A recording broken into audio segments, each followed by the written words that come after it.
want to talk to you this week about St. Andrews. When we live in a place, we take it for granted that things are never going to change. Wasn't it Thomas Wolfe who said, you can't go home again? When I left home many years ago, I didn't think I'd ever go back. I'd make my fortune in broadcasting elsewhere, then come back to my home city to retire. As it happened, of course, I made a good living, not a fortune, in broadcasting here in the Maritimes. Went back to visit my childhood home in Ontario about 10 years later. It seemed everything had changed. My home on the outskirts of St. Catharines, once in the suburbs, was now in the center of a greatly amalgamated city that was 5 times bigger. I couldn't wait to get back to the Maritimes. I hadn't changed. My boyhood home had. Change doesn't happen as rapidly here in New Brunswick as it does in other parts of the country.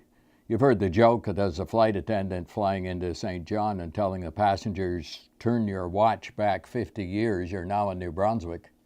Well, to the person from Ontario or the West who is responsible for that flash of humor, you're close to being right, and in many ways we're proud of that fact.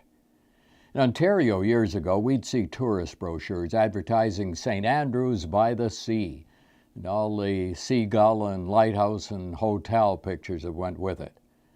When we visited the town, it was everything it was cracked up to be. Still is.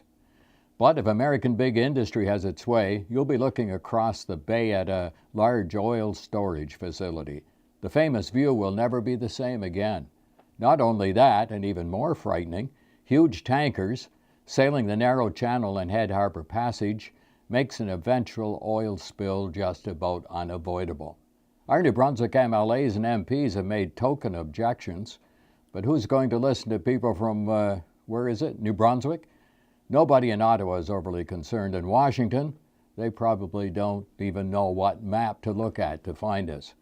Does anyone with any clout, anyone with hopes of a political future, does anyone care? What are you going to do about it? One thing for sure, St. Andrews, with its tourist industry and tourist potential, will take the biggest New Brunswick hit and the potential risk if the project goes ahead. I'm Ross Ingram, and that's how I see it.